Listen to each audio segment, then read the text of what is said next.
My sister quit her job to start her so-called exploring phase with her boyfriend. While expecting me to support them, I refused and moved away. My family accused me of abandoning them, but I left anyway.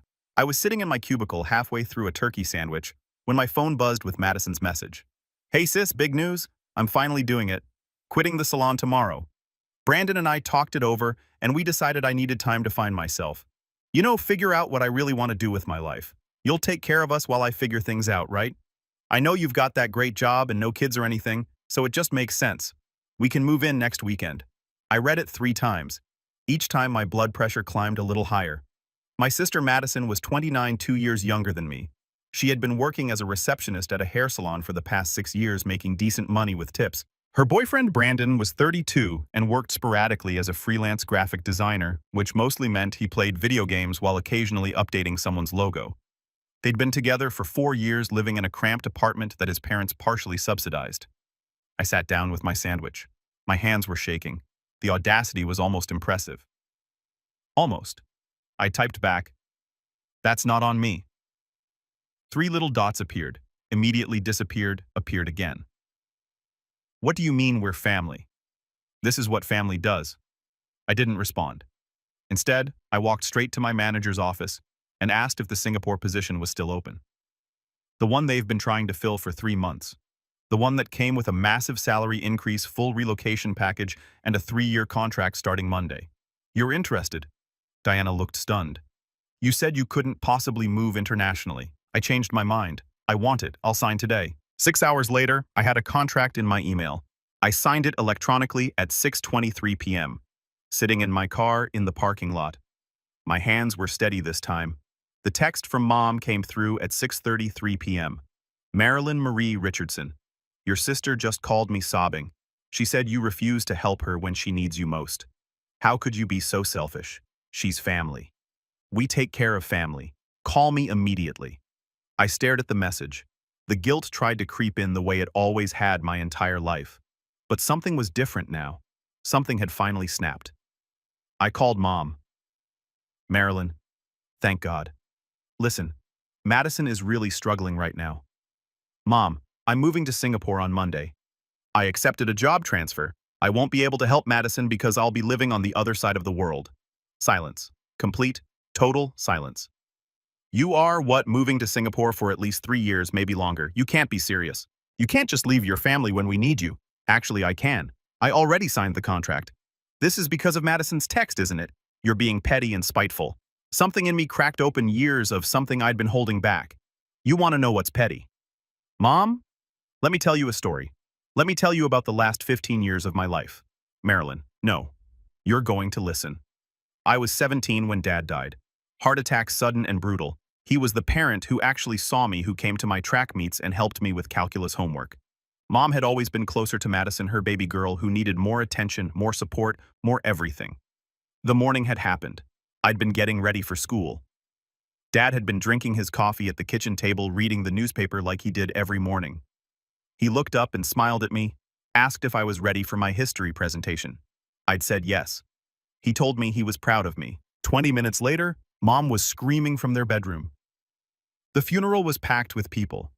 Dad had been well-liked at his engineering firm, active in our community. Everyone had stories about his kindness, his humor, his generosity. I stood there in a black dress I borrowed from my friend Emma, shaking hands and accepting condolences from strangers while feeling completely numb. Madison couldn't even get through the service. She'd had a panic attack halfway through, and Mom had to take her out. I'd sat in that pew alone, listening to the pastor talk about a man I'd never see again. And something inside me had gone very quiet and very still. After Dad died, everything changed. I was starting my senior year. Madison was 15 and fell apart completely. I understood that grief is different for everyone. But while Madison got therapy and extended absences from school and Mom's constant hovering, I got expectations. "You're so strong, Marilyn. You're handling this so well. I need you to be strong for your sister." I didn't get to fall apart. I had to maintain my grades because I'd already applied for scholarships. I had to get into college because we couldn't afford it otherwise. I had to work 20 hours a week at the grocery store to help with bills while Madison got to focus on healing. I got into UCLA with a full ride. Mom cried, but not happy tears. "It's so far away. How can you leave us right now? Madison still needs you. I need you. Madison had thrown a fit when I'd shown her my acceptance letter. Actually thrown things across the room. She'd screamed that I was abandoning her, that I didn't care about the family, that I was selfish for even applying somewhere that far. You could go to community college here, Mom had said, her voice tight. Save money, be close to home where you're needed. But the scholarship covered everything. Room, board, tuition, books. It was the opportunity of a lifetime. And some part of me knew that if I didn't take it, I'd never escape the role they assigned me. I went anyway. It was the first selfish thing I'd ever done, and the guilt almost killed me. The first month at UCLA, I called home every single day. Madison refused to talk to me. Mom would get on the phone and sigh heavily, updating me on how Madison had cried all through dinner, how she'd locked herself in her room for hours, how she wasn't eating properly. She misses you so much, Mom would say, and the implication was clear. This is your fault. I'd offered to come home on weekends. Mom said that would just make it harder when I left again. I'd offered to video chat with Madison. She'd refused. I'd sent care packages, long letters, funny cards. They went unanswered. By October, I was having panic attacks in my dorm room, convinced I'd made a terrible mistake. My roommate, a girl named Sarah from Portland, finally sat me down. Your family is manipulating you, she'd said bluntly. Can't you see that they want you to feel so guilty that you'll drop out and come home? I defended them. Of course they weren't manipulating me. They were just grieving, just struggling. But Sarah's words had planted a seed.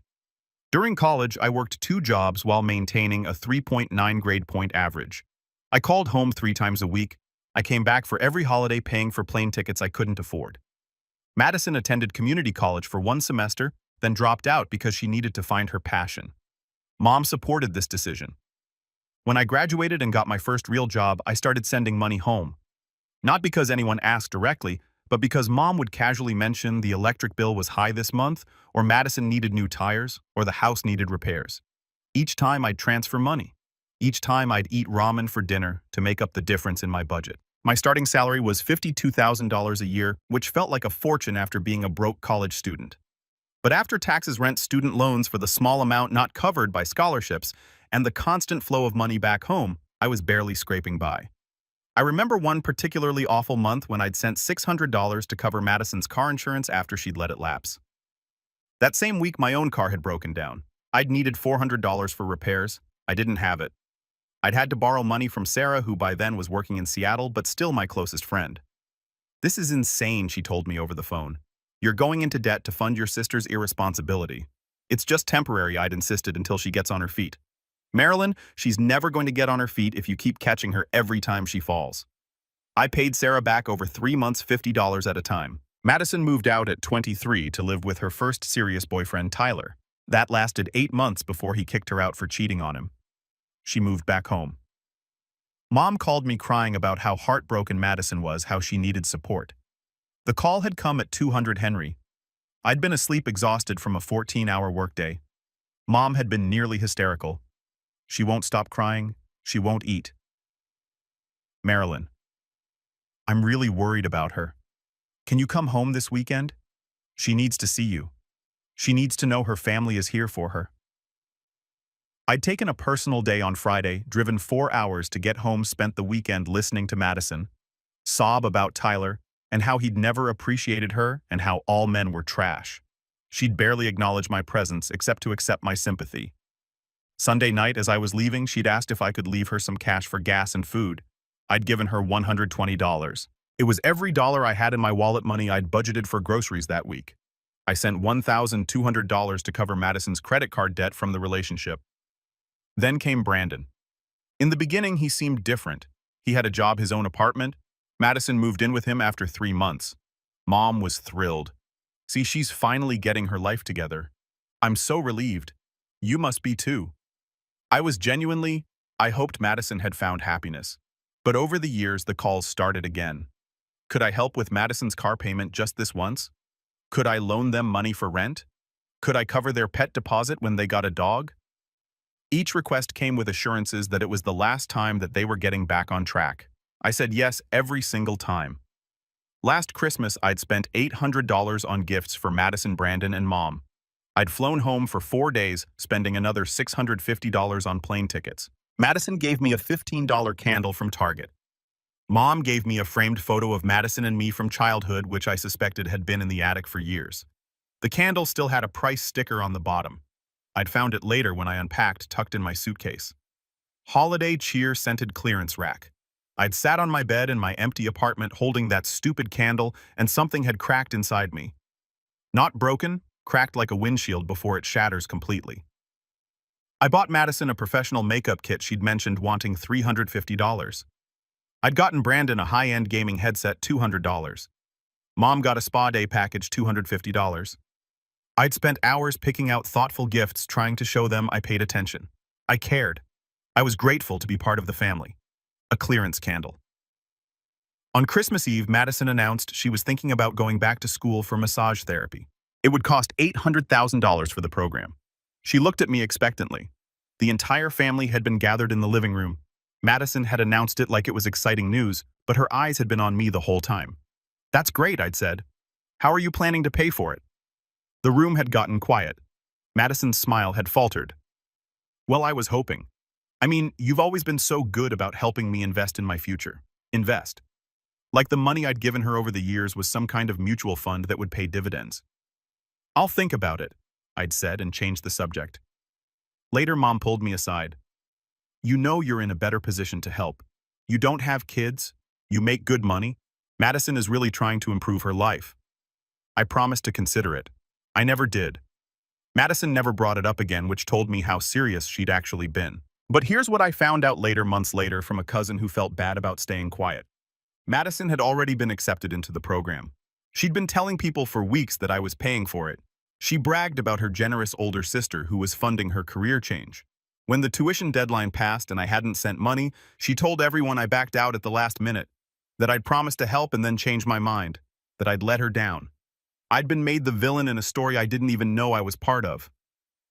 3 months ago, I'd received a text from Madison asking if I could co-sign a loan for a new car. Hers was old but functional. She wanted something nicer. I'd said no for the first time in my life. Madison didn't speak to me for 2 weeks. When she finally did, she acted like nothing had happened. But there was an edge to her texts, a coldness. All of this came pouring out to Mom on the phone. 15 years of being the responsible one, the strong one, the one who sacrificed so everyone else could be comfortable. "I have given everything to this family," I said, my voice eerily calm. "I put myself through college, I worked myself to exhaustion, I sent money I didn't have, I put my own life on hold over and over again. And you know what I realized today, Mom? Nobody has ever asked me what I need. Nobody has ever considered what I want, not once in 15 years. That's not fair, Marilyn. We've always appreciated." "Have you?" "Because appreciation isn't asking for more money. Appreciation isn't expecting me to derail my life because Madison doesn't feel like working anymore. Appreciation would have been asking me how I was doing when Dad died instead of telling me to be strong for Madison. Appreciation would have been celebrating my achievements instead of making me feel guilty for having them." Mom's voice got sharp. "Your father would be so disappointed in you right now." The words hit like a physical blow, but instead of crumpling, I felt something clarify inside me. "No, Mom. Dad would be proud that I'm finally putting myself first.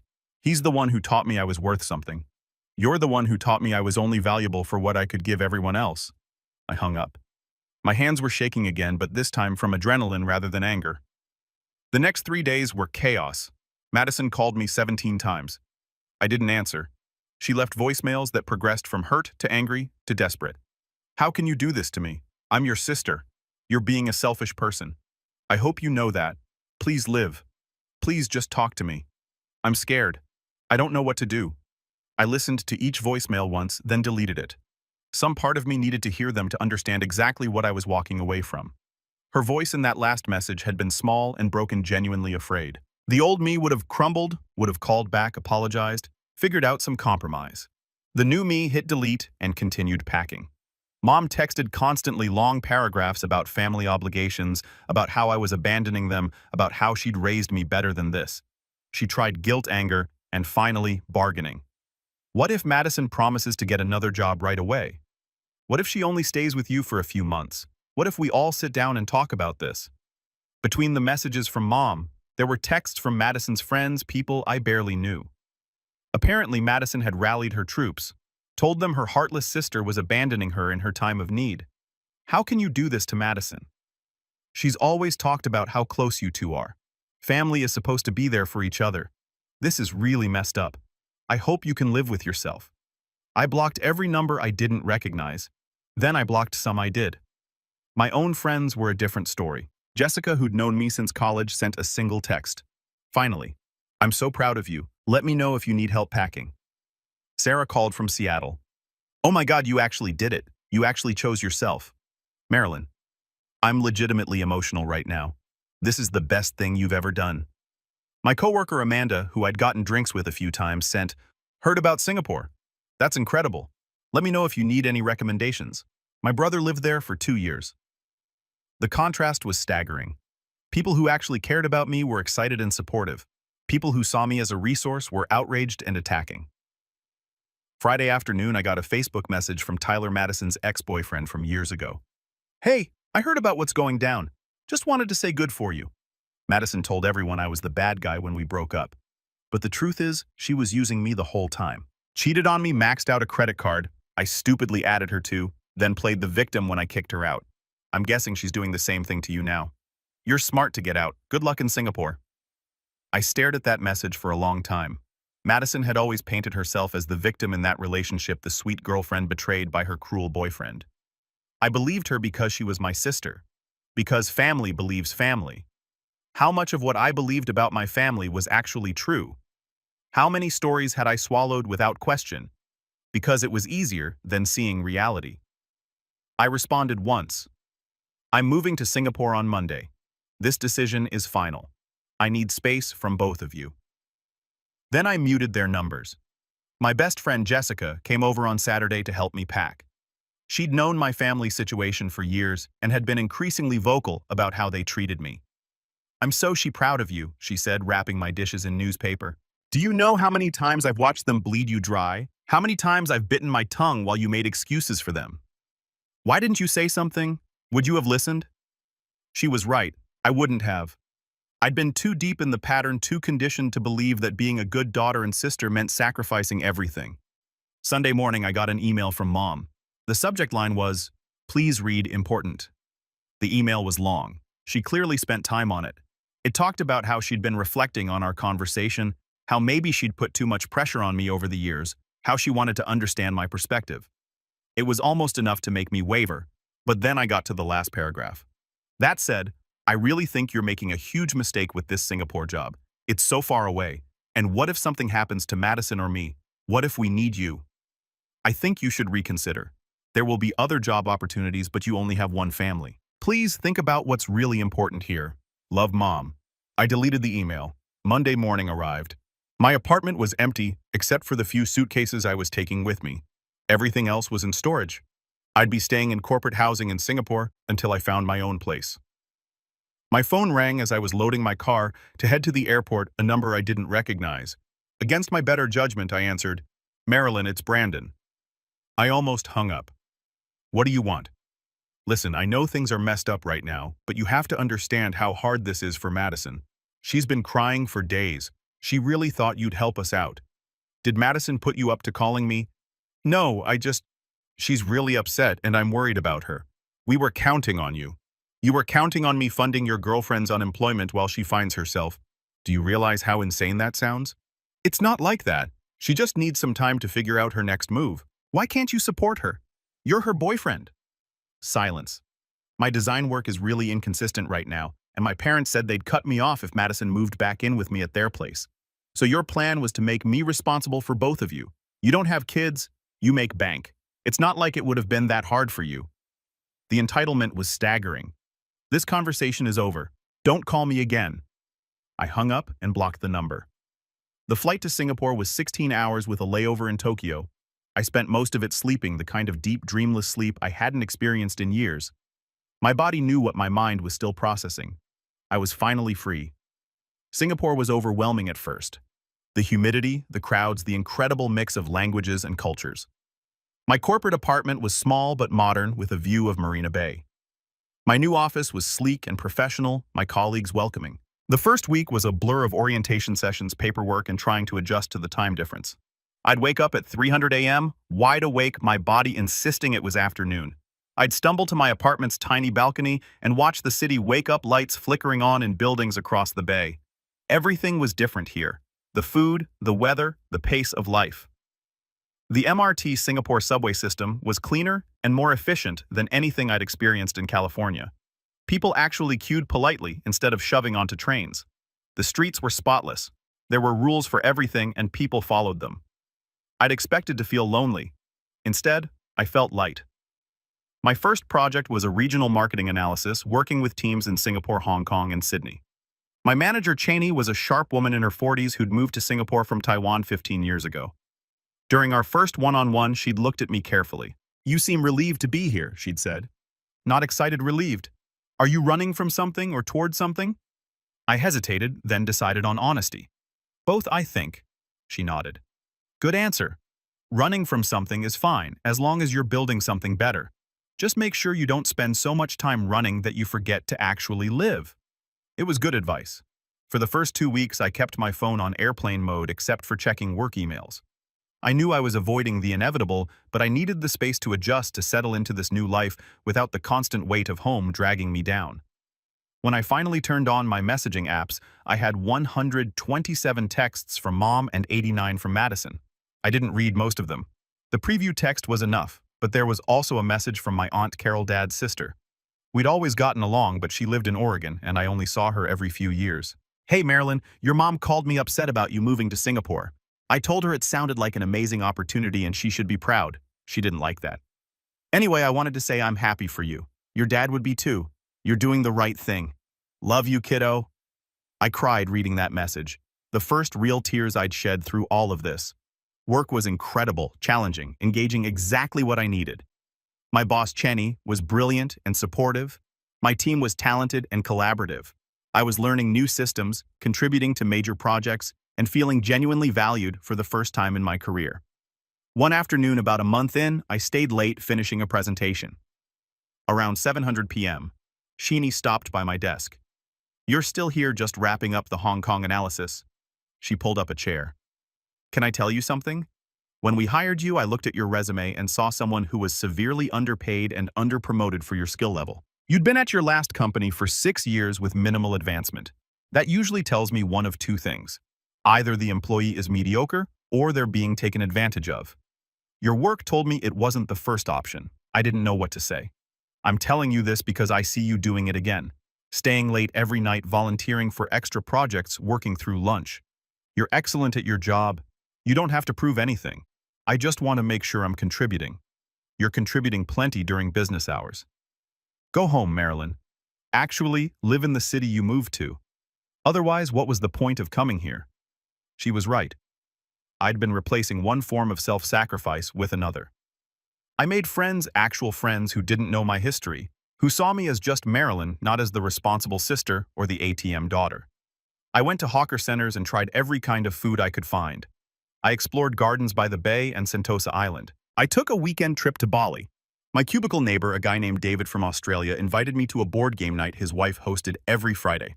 That's where I met Priya, who worked in finance and had the kind of dry, cutting sense of humor that made me laugh until my stomach hurt. We bonded over our shared experience of overbearing mothers and became fast friends. Through Priya, I met more people. Her rock climbing group, her book club, her husband's cricket team that always needed people to come watch and drink beer. Suddenly, my calendar was full of actual social events with people who invited me because they enjoyed my company, not because they needed something from me. I was happy, genuinely, surprisingly happy. 6 weeks into my new life, I finally unblocked Mom and Madison. The messages that came through were a journey. The first few weeks had been anger and guilt-tripping. Then came the bargaining phase, promises that things would be different if I just came home. Then confusion about why I wasn't responding. Finally, radio silence for the past 2 weeks. I sent a message to the family group chat that included Mom Madison and a few aunts and uncles. "Hi everyone. I wanted to let you know I'm settled in Singapore and doing well. This has been an incredible opportunity and I'm really happy with my decision. I need everyone to understand that I'm not available for financial support anymore. I'm not a backup plan or a safety net. I love you all, but I need to prioritize my own life now. I hope you can respect that." The responses were mixed. Aunt Carol sent a heart emoji. Uncle Jim, Dad's brother, wrote, "Good for you, kiddo." A couple of cousins sent congratulations. Mom wrote, "I'm glad you're safe. I wish you'd answer when I call. We have a lot to talk about." Madison didn't respond at all. 3 months in, I got an email from Madison. Not a text, an actual email. "Liv, I don't really know what to say. I've been really angry at you, but Jessica told me some things that made me think. She said, I've been taking advantage of you for years and didn't even realize it. I got defensive at first, but then I really thought about it, about all the times you helped me, and how I never really appreciated it or even thanked you properly. I don't know if this matters now, but I got a job. 2 jobs, actually. I'm working at a different salon and bartending 3 nights a week. Brandon and I broke up. He wasn't willing to work harder, and I realized I was dating someone who wanted to coast on other people's money, kind of like I was doing. I'm not asking you to forgive me or come back or anything. I just wanted you to know I'm trying to do better. I'm sorry for how I treated you. You deserve better from me." I read the email 5 times. It felt genuine in a way Madison's communication rarely did, raw and honest. I wrote back, "Thanks for reaching out. I'm proud of you for taking those steps. I hope you keep it up. I'm not ready for regular communication yet, but I appreciate the apology. Take care of yourself." It wasn't reconciliation, but it was something. A small opening in the door I'd slammed shut. Mom was harder. She called once a month, always around dinner time, my time, which was early morning hers. The few times I answered, the conversations were strained. She struggled to ask about my life without segueing into her own problems or trying to make me feel guilty for being away. After one particularly frustrating call where she spent 40 minutes talking about how hard it was to manage everything alone, I said something I'd been holding back. "Mom, I love you, but you need to hear this. You made me responsible for holding this family together when I was 17 years old. You put adult burdens on me while letting Madison stay a child. You taught me that my value came from what I could provide, not from who I was. That's why I left. I didn't leave to punish you. I left to save myself." She was quiet for a long time. "I did the best I could after your father died. I know you did, but your best wasn't good for me. And I need you to acknowledge that instead of making me feel guilty about protecting myself." Another long pause. "I'll try. This is hard for me, Marilyn. It's been hard for me for 15 years. Mom, we hung up shortly after. She didn't call again for 6 weeks. Year 2 in Singapore brought promotions and new adventures. I started dating a software engineer named Marcus who was from Chicago. We bonded over being American expats and our shared love of terrible action movies.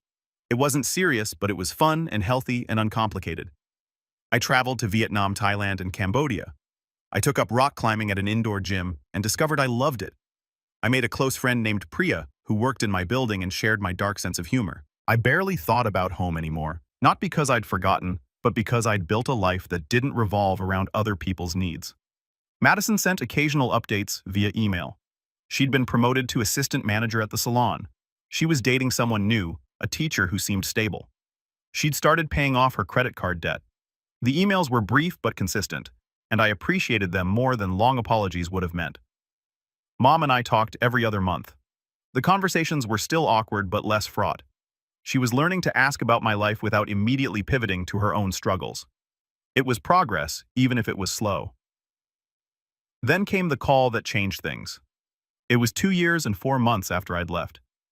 Mom called on a Tuesday, which was unusual. Her voice was shaky.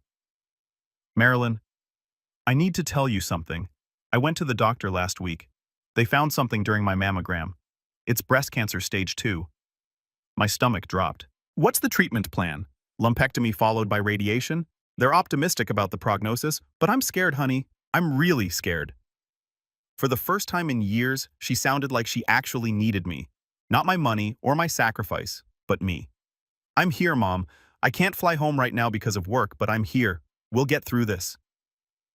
Over the next few months, we talked weekly, real conversations about her fears, her treatment, her life. She told me stories about Dad I'd never heard. She asked about my work, my friends, my relationship with Marcus. She apologized, really apologized for the pressure she'd put on me. "I was so overwhelmed after your dad died. Madison was falling apart, and you seemed so strong. I leaned on you because you could handle it, but I never stopped to ask if you should have to. I took your strength for granted, and I turned you into a parent when you should have just been my daughter. I'm sorry." I cried during that conversation, the kind of crying that releases years of pain. "Thank you for saying that, Mom." Madison stepped up during Mom's treatment. She took her to appointments, stayed with her after surgery, managed medications. She sent me updates and photos. In one picture, she and Mom were making silly faces in the hospital, Mom in a gown and Madison wearing a ridiculous wig from the gift shop. Trying to keep spirits up, Madison texted, "We miss you though. You're doing great." I wrote back and I meant it. Mom's treatment was successful. By month 6, her scans were clear. The relief was overwhelming. I flew home for a week during her final radiation treatment. It was strange being back in California in the house I'd grown up in. Everything felt smaller somehow. Madison picked me up from the airport. She looked different, more mature, more grounded. She hugged me tight and held on longer than I expected. "I really missed you, Liv. I missed you too." The week was surprisingly good. We didn't fall back into old patterns. Madison didn't ask for anything except my time.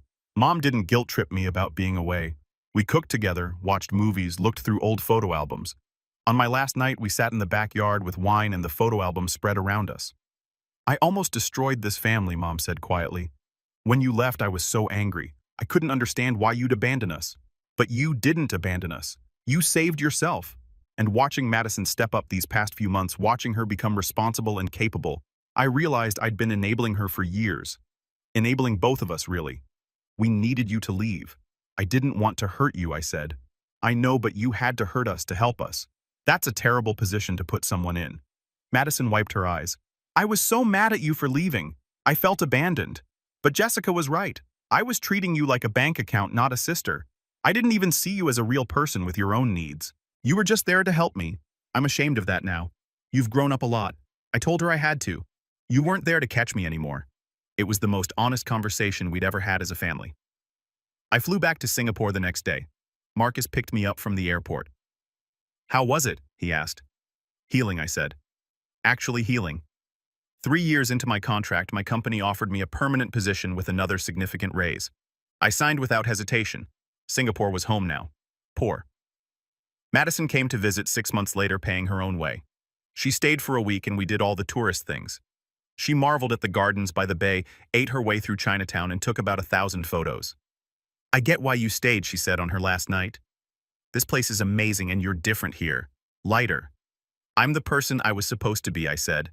"I like this version of you. I'm sorry it took you long to find her." "You didn't lose me. We just need a distance to find a better way to be sisters." We hugged at the airport, and this time when we said goodbye, it didn't feel like an ending. It felt like a new chapter. Mom never visited. International travel was hard for her, and I understood. But we video called monthly, and the conversations were good, real. She told me about her book club and her garden. I told her about work promotions and weekend trips. We were building something new from the rubble of what had broken. 4 years after leaving, I was promoted to regional director. At 35, I was managing teams across 3 countries and making more money than I'd ever imagined. I had friends who felt like family. I had a life I built entirely on my own terms. Sometimes I thought about that text from Madison, the one that had changed everything. The entitled assumption that I'd sacrifice my life for hers without question. The expectation that had been so deeply ingrained in our family dynamic that she hadn't even considered I might say no. I didn't regret what I'd done. Not for a second. Setting that boundary, making that choice, signing that contract, had been the hardest and best decision of my life. My family had called me selfish. They'd accused me of abandoning them in their time of need. But I hadn't abandoned anyone. I'd finally stopped abandoning myself. The truth was that you can't save people who won't save themselves. You can't sacrifice yourself into someone else's growth. Sometimes the most loving thing you can do is step back and let people face the consequences of their choices. Madison had needed to learn responsibility. Mom had needed to learn that love isn't the same as enabling. And I needed to learn that I mattered too, that my dreams and happiness were just as important as anyone else's. The boundaries I set weren't walls. They were bridges to healthier relationships, even if getting there required everything to fall apart first. Last month, Madison sent me a photo. She was standing in front of her own salon, keys in hand. She'd saved for 3 years and bought it outright. "Did it myself," she wrote. "No one's money but mine. Wish you were here to celebrate. I'm so proud of you," I sent it back. And I meant it with everything in me. That night, I stood on my balcony overlooking the Singapore skyline, the lights of the city spreading out like stars. My phone buzzed with messages from friends making plans for the weekend. Marcus was coming over later with Thai takeout. Priya wanted to know if I was free to go climbing on Saturday. My life was full not with obligation or guilt or sacrifice, but with joy, with choice, with the kind of freedom that comes from finally putting yourself first. Somewhere across the world, my family was learning to stand on their own feet. They were learning to be whole without using me as a crutch. It had taken an ocean between us to make it possible. I didn't resent them anymore. I didn't even feel angry. I just felt free. And that freedom I'd learned was absolutely worth it.